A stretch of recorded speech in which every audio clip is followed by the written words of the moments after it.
우리 집안엔 탈모가 한 명도 없는데요. 탈모 유전자는 가지고 있어도 발현이 안 될 수가 있거든요. 두피가 많거나 잘 나는 피부, 굵은 분 이런 분들은 다른 사람보다 탈모가 빨리 진행될 수 있어요. 모자 자체가 탈모를 만들진 않습니다. 대신 문제는 위생이에요.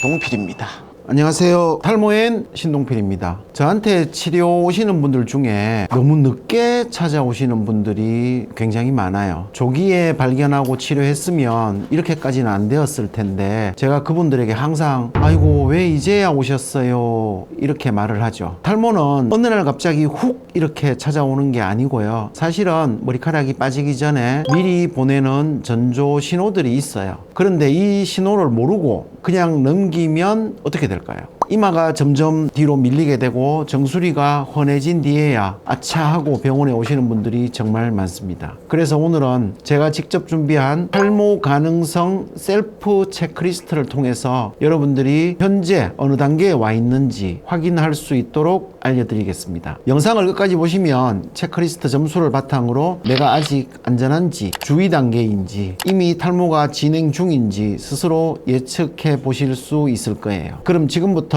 탈모의 조짐과 신호들 하나씩 확인해 보겠습니다. 동필입니다. 첫 번째로 빼놓을 수 없는 게 바로 가족력, 즉 유전이에요. 사실은 탈모는 아버지를 보면 답이 나온다는 말들을 많이 들어보셨을 거예요. 진짜로 가족력이 탈모에 큰 영향을 줍니다. 아버지가 일찍 머리가 빠졌다면 나도 비슷한 시기에 비슷한 패턴으로 빠질 가능성이 높은 거죠. 근데 꼭 아버지만 보는 건 아니에요. 삼촌, 외삼촌, 할아버지까지 다 참고해야 합니다. 명절날 모이면 우리 집안은 왜 이렇게 이마가 넓지 싶을 때 있잖아요. 그게 다 유전적인 신호예요. 아버지 머리숱이 멀쩡해도 삼촌이나 외가 쪽에서 탈모가 많다면 나도 안심할 수 없습니다. 우리 집안엔 탈모가 한 명도 없는데요? 라고 하시는데 그건 절대 100% 안전하다는 뜻은 아니에요. 탈모 유전자는 가지고 있어도 발현이 안 될 수가 있거든요. 그런데 그 유전자가 내 세대에서 처음 나타나는 경우도 있습니다. 즉 집안에 기록이 없다고 완전히 안심할 수 없다는 거죠. 예를 들어 어떤 분은 부모님은 머리숱이 많은데 본인은 20대 초반부터 탈모가 시작되었다고 해요. 알고 보니 외가 쪽 먼 친척들이 전부 이마가 넓어지는 타입이었던 거죠. 결국에는 탈모 유전자는 어디선가 숨어 있다가 나타난다 라고 생각하시는 게 맞습니다. 정리하면 가족력은 탈모 가능성을 예측하는데 정말 중요한 단서입니다. 아버지, 삼촌, 할아버지 머리 상태를 살펴보고 조금이라도 비슷한 패턴을 보인다면 초기에 관리하는 게 가장 현명합니다. 두 번째로 많이 얘기되는 게 바로 DHT라고 하는 물질이에요. 원래 우리 몸에 있는 남성 호르몬 테스토스테론이 변하면서 만들어지는 건데요. 이게 문제를 일으킵니다. 머리카락 뿌리인 모낭을 계속 자극해서 점점 가늘어지고 약해지게 만들거든요. 그래서 어느 순간 머리가 숱이 줄어 보이고 힘이 없는 머리카락만 남는 거죠. 그런데 모든 사람이 똑같이 영향을 받는 건 아니에요. 여기서 중요한 게 바로 모낭의 민감도예요. 어떤 사람은 DHT가 조금만 있어도 금방 반응하고 어떤 사람은 꽤 오랫동안 멀쩡하기도 합니다. 이건 거의 유전이 결정한다고 보시면 됩니다. 집안에 대머리가 많으면 나도 위험해질 수 있다는 얘기죠. 특징을 말씀드리면 보통 두피가 기름지고 피지가 많거나 여드름이 잘 나는 피부, 채모가 굵은 분들이 상대적으로 DHT에 민감한 경우가 많습니다. 그래서 이런 분들은 다른 사람보다 탈모가 빨리 진행될 수 있어요. 정리하자면 DHT는 탈모의 핵심 원인 중 하나고 내 모낭이 이 호르몬에 얼마나 민감하냐에 따라 탈모가 시작되느냐, 얼마나 빨리 진행되느냐가 갈린다고 보시면 됩니다. 세 번째는 극단적인 다이어트예요. 체중을 빨리 줄이고 싶어서 식사를 거의 안 하거나 영양소를 불균형하게 섭취하는 경우죠. 이렇게 되면 몸은 당장 필요한 장기부터 살리려고 해요. 심장, 뇌 같은 중요한 기관에 에너지를 우선 공급하고 머리카락은 후순위로 밀리게 됩니다. 그러다 보니 모발이 금세 가늘어지고 빠지기 시작하는 거예요. 여기서 중요한 개념이 있는데요. 머리카락은 성장기와 휴지기라는 주기를 반복합니다. 성장기는 머리카락이 활발하게 자라는 시기고 보통 몇 년 동안 이어져요. 휴지기는 성장이 멈추고 빠질 준비를 하는 시기인데 몇 달 정도 지속됩니다. 정상적인 경우엔 대부분의 머리카락이 성장기에 있고 일부만 휴지기에 있어요. 그런데 극단적인 다이어트를 하면 영양 공급이 줄어들면서 성장기가 갑자기 짧아지고 많은 모발이 휴지기로 빨리 넘어가 버립니다. 그래서 다이어트 시작 후 한두 달이 지나면 머리가 갑자기 많이 빠지는 걸 경험하는 거예요. 특히 단백질이나 철분, 아연 같은 영양소가 부족할 때 이런 현상이 잘 나타납니다. 머리카락 자체가 단백질로 이루어져 있다 보니 재료가 부족하면 튼튼하게 자랄 수가 없는 거죠. 정리하면 극단적인 다이어트는 단순히 살만 빼는 게 아니라 머리카락의 주기를 흔들어 놓습니다. 그래서 머리가 빨리 많이 빠지는 원인이 될 수 있다는 거 꼭 기억하셔야 해요. 네 번째는 스트레스와 불규칙한 생활 습관입니다. 직장에서 혼나거나 시험이나 인간관계 때문에 스트레스를 많이 받을 때 머리 빠지는 경험 한 번쯤 들어보셨을 거예요.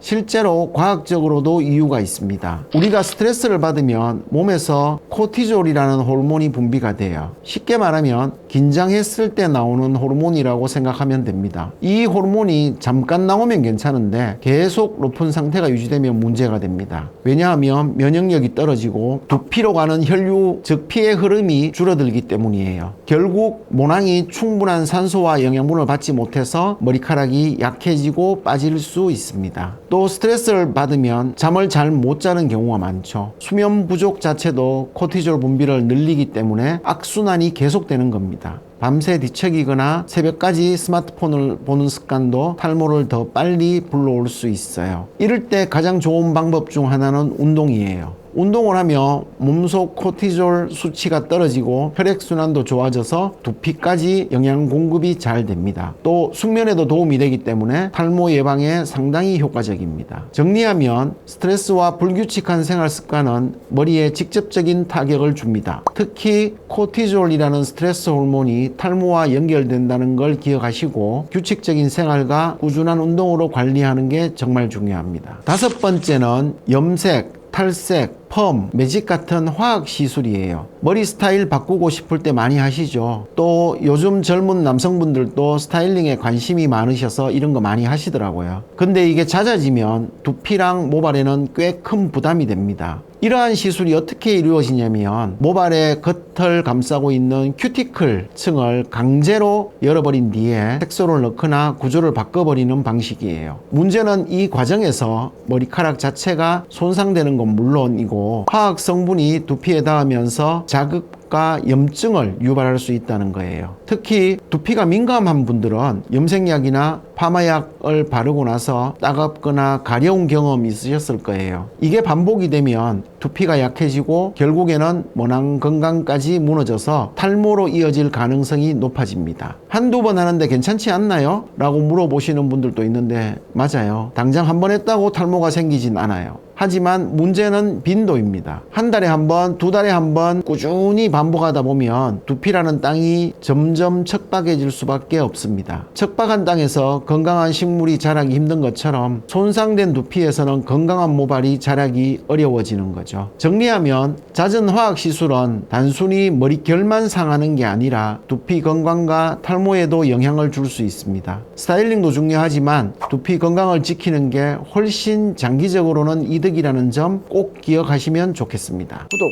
좋아요. 여섯 번째는 호르몬 불균형이에요. 사실 탈모 얘기하면 남성 호르몬만 떠올리는 분들이 많은데 여성분들도 호르몬 변화 때문에 탈모를 많이 겪습니다. 예를 들면 갑상선 호르몬이 너무 높거나 낮으면 머리카락이 확 빠질 수 있어요. 특히 갑상선 기능 저하증에서는 머리가 푸석해지고 숱이 줄어드는 걸 자주 볼 수 있습니다. 또 몸의 대사가 느려지니까 당연히 머리카락의 성장도 영향을 받는 거죠. 또 여성분들이 많이 경험하는 게 산후 탈모예요. 임신 중에는 여성 호르몬이 높아서 머리카락이 잘 안 빠지다가 출산 후에 호르몬이 급격하게 떨어지면서 그동안 안 빠졌던 머리카락이 한 번에 빠져버리는 겁니다. 그래서 출산 후 몇 달 동안은 머리 감을 때 머리카락이 한 움큼씩 빠져서 깜짝 놀라기도 하죠. 대부분은 시간이 지나면 다시 회복되지만 체질적으로 약한 분들은 이게 장기 탈모로 이어질 수 있습니다. 또 하나 여성 호르몬 불균형이 대표적으로 나타나는 경우가 바로 다낭성 난소 증후군이에요. 이름은 어렵지만 쉽게 말해서 생리를 2달에 한 번, 3달에 한 번 이렇게 불규칙하게 하는 여성분들은 다낭성 증후군일 가능성이 높습니다. 이런 경우에는 남성 호르몬 수치가 상대적으로 올라가기 때문에 여성분들임에도 불구하고 M자 이마가 생기거나 정수리 수치 줄어드는 남성형 탈모 패턴이 나타날 수 있어요. 정리하자면 호르몬 불균형은 남녀 모두에게 탈모를 불러올 수 있는 큰 원인입니다. 특히 여성분들은 출산, 폐경, 생리불순 같은 시기에 머리카락이 달라지는 걸 경험할 수 있는데 이럴 때는 그냥 넘기지 말고 호르몬 상태를 한번 체크해 보는 게 좋아요. 7번째는 지루성 두피염이에요. 쉽게 말해서 두피에 기름기가 많아지고 트러블이 자주 생기는 상태라고 보시면 됩니다.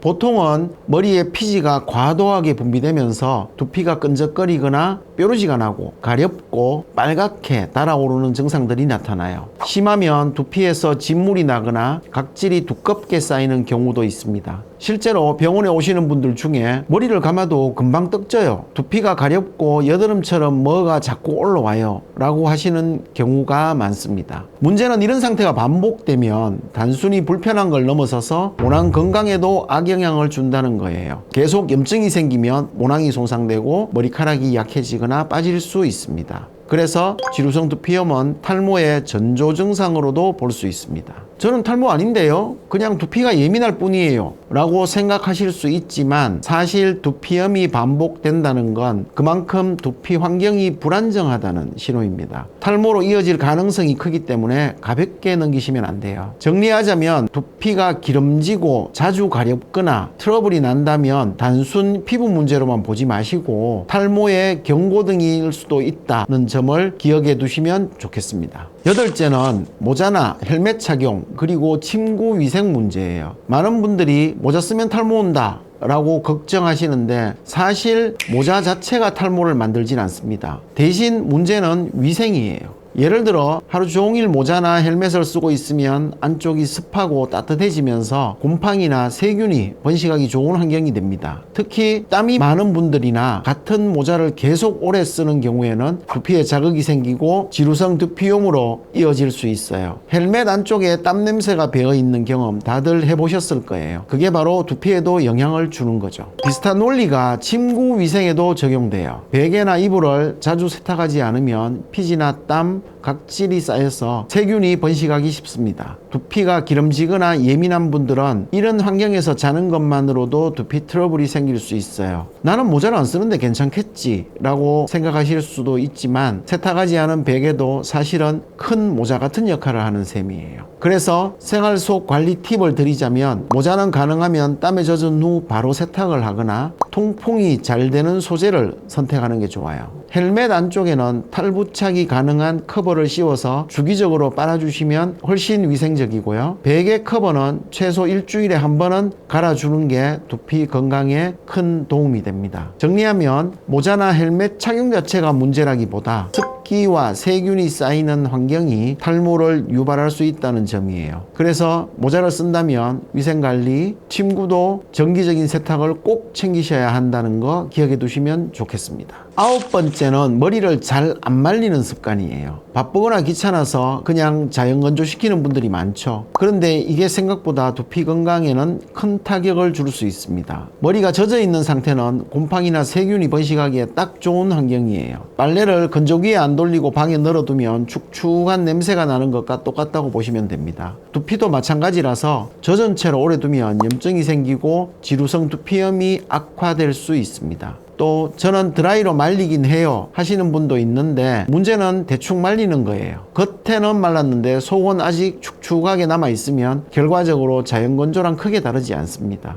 특히 정수리나 뒤통수는 잘 안 말려서 곰팡이가 증식되기 좋은 조건이 돼요. 제일 좋은 방법은 뜨겁지 않은 바람으로 전체적으로 골고루 말려주는 겁니다. 속으로 두피를 살짝 벌려가면서 말리면 속까지 잘 건조할 수 있어요. 사실 몇 분만 투자해도 충분히 가능하거든요. 정리하면 머리를 잘 말리는 건 단순히 스타일링을 위한 게 아니라 두피 건강을 지키는 기본 습관입니다. 머리만 잘 말려줘도 탈모 예방에 큰 도움이 된다는 거 기억해 두세요. 10번째는 비만과 대사 질환입니다. 살이랑 머리가 무슨 상관이야? 라고 생각하실 수도 있는데 사실 꽤 큰 관련이 있어요. 비만이 되면 우리 몸은 여러 가지 대사질환에 노출됩니다. 대표적으로 고혈압, 당뇨, 고지혈증 같은 질환이죠. 이런 상태에서는 혈액순환이 원활하지 않고 호르몬 균형도 무너지기 쉽습니다. 두피로 가야 할 영양과 산소 공급이 줄어들면서 모발이 점점 힘을 잃게 돼요. 또 비만하면 인슐린 저항성이 올라가는데 이게 호르몬 불균형을 더 심화시켜서 탈모와 연결될 수 있습니다. 게다가 살이 찌면 피지 분비도 늘어나 두피가 더 기름지고 앞에서 말한 지루성 두피염 같은 문제까지 겹치면서 탈모를 악화시킬 수 있습니다. 예를 들어 실제로 비만 환자분들 중에는 체중을 줄이면서 머리숱이 다시 살아나는 경우가 종종 있습니다. 물론 이미 죽어버린 모낭은 되살릴 수 없지만 최소한 더 나빠지는 속도를 늦출 수는 있는 거죠. 정리하자면 비만은 단순히 외형적인 문제가 아니라 머리카락 건강에도 직결되는 문제입니다. 꾸준한 운동과 식습관 관리로 체중을 조절하는 것만으로도 탈모 예방에 큰 도움이 된다는 점을 꼭 기억해 두시면 좋겠습니다. 동필입니다. 자, 이제까지 말씀드린 탈모 위험 신호 10가지 잘 들어보셨죠? 지금부터는 본인이 몇 개에 해당되는지 스스로 체크해보는 시간을 가져볼게요. 한 개도 없거나 2개에 해당되는 분들은 큰 걱정은 아직 없지만 그래도 방심은 금물입니다. 지금부터라도 생활 습관을 조금씩 교정하면 탈모 진행을 충분히 늦출 수가 있어요. 3개에서 5개에 해당되시는 분들은 탈모 가능성이 꽤 높은 그룹이에요. 이미 두피나 모발에 변화가 나타날 수 있기 때문에 병원 상담을 한번 받아보시는 것을 권장드립니다. 6개 이상에 해당되시는 분들은 적극적인 관리와 치료가 꼭 필요합니다. 이미 탈모가 진행되고 있을 가능성이 크기 때문에 전문적인 진단과 조치를 받으시는 게 안전합니다. 이렇게 스스로 체크해 보시면 지금 내가 어느 단계에 있는지 감이 오실 거예요. 중요한 건 미리 알아차리고 행동하는 것이 탈모 예방의 첫걸음이라는 겁니다. 마지막으로 그럼 도대체 언제쯤 병원에 가봐야 할까요? 라는 질문이 많습니다. 사실 탈모는 조기 진단과 조기 치료가 가장 중요하기 때문에 조금이라도 의심되는 신호가 보이면 병원에 방문하는 게 좋아요. 모발이 유난히 많이 빠진다. 보통 하루 50개, 100개 정도는 자연스러운 탈락인데 그 이상 빠진다고 느껴지면 체크해 봐야 합니다. 머리카락이 점점 가늘어진다. 붉었던 머리카락이 솜털처럼 얇아지는 건 탈모 진행의 대표적인 신호예요. 정수리 두피가 비치기 시작한다. 사진을 찍었을 때 예전보다 정수리 피부가 잘 보인다면 이미 탈모가 시작된 겁니다. 가족력이 있다. 아버지, 삼촌, 친척 중 탈모가 있다면 본인도 높은 확률로 영향을 받을 수 있습니다. 두피 트러블이 잦다.